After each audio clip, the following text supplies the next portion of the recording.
কয়েকটি জিনিস।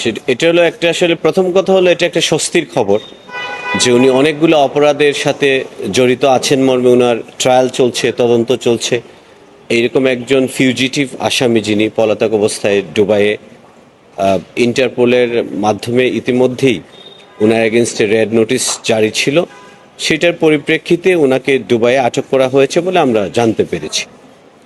এখন আনার এই যে প্রক্রিয়া, এক দেশ থেকে অন্য দেশে যখন পালিয়ে কোনো আসামি থাকে তাকে ফিরিয়ে আনার বিষয়টা আসলে একটা জটিল প্রক্রিয়া থাকে, যেহেতু দুটা দেশ ইনভলভ থাকে।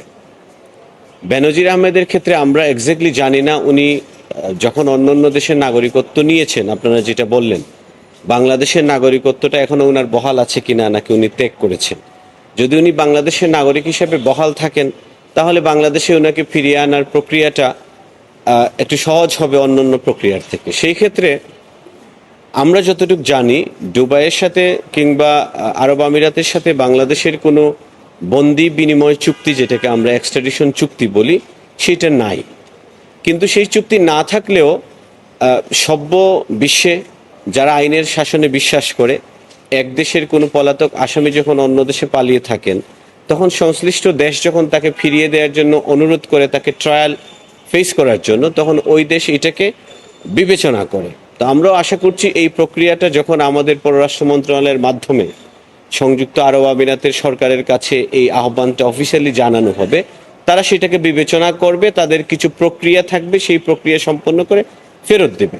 যেমন মনে করেন উনি ওই দেশে হয়তো উনি রাজনৈতিক আশ্রয় প্রার্থনা করতে পারে, তো সেই ক্ষেত্রে উনার এই রাজনৈতিক আশ্রয় প্রার্থনার ব্যাপারে একটা সিদ্ধান্তের বিষয় থাকবে, সেটা আদালত পর্যন্ত গড়াতে পারে। ওই দেশে উনি কোনো তাদের দেশীয় আইন যদি ভেঙে থাকেন, সেই আইনের ট্রায়াল হতে পারে, সেই ট্রায়াল হওয়ার পরে হয়তো তারা আমাদেরকে ফেরত দেওয়ার কথা চিন্তা করবে। এই প্রক্রিয়াটা সম্পন্ন করে যদি আরব আমিরাত সরকার আইনের শাসনে তারা যেহেতু বিশ্বাস করে, আমরা আশা করি বাংলাদেশ সরকার অনুরোধ করলে তাকে ফিরিয়ে দেওয়ার জন্য তারা সেই বিবেচনা করে তাকে ফিরিয়ে দিবে, আইনগত প্রক্রিয়াটা সমাপ্ত করে।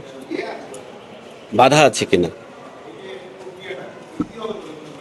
এই প্রক্রিয়াটা আমি আগেই বলেছি, এটা জটিল প্রক্রিয়া। আপনি ইতিমধ্যেই বলেছেন উনি অন্যান্য দেশের নাগরিকত্ব গ্রহণ করেছেন, একাধিক দেশের। ওই দেশের কনসুলার সার্ভিস যদি ইনভলভ হয়, উনি তার যেই দেশের নাগরিকত্ব আছে ওই সমস্ত দেশে যদি আবার যাওয়ার চেষ্টা করেন কোনো কারণে কোনো কিছু, সেই প্রক্রিয়াটাও সম্পন্ন করে আনতে হবে। এখানে আসলে বিষয়টা নির্ভর করছে আরব আমিরাতের সরকারের উপর বিশেষ করে, এবং আমাদের সরকার যত দ্রুততার সাথে আন্তরিকতার সাথে বিষয়টা নিয়ে তারা প্রচেষ্টা চালাবে। যেহেতু উনি বাংলাদেশের নাগরিক, আমাদের সরকারকে দেখাতে হবে ও বাংলাদেশের নাগরিক, বাংলাদেশে একাধিক সিরিয়াস ক্রাইমের সাথে উনি ইনভলভ ছিলেন, ট্রায়াল চলছে, সুতরাং তাকে আমাদের ট্রায়াল যাতে উনি ফেস করতে পারে এই জন্য তাকে ফিরিয়ে দেওয়া প্রয়োজন। এইটা যখন আরব আমিরাতের সরকারের কাছে যাবে, তারা যেহেতু আইনের শাসনে বিশ্বাস করে, আমি আশা করি তারাও এটা বিবেচনা করে তাকে ফিরিয়ে দিবে।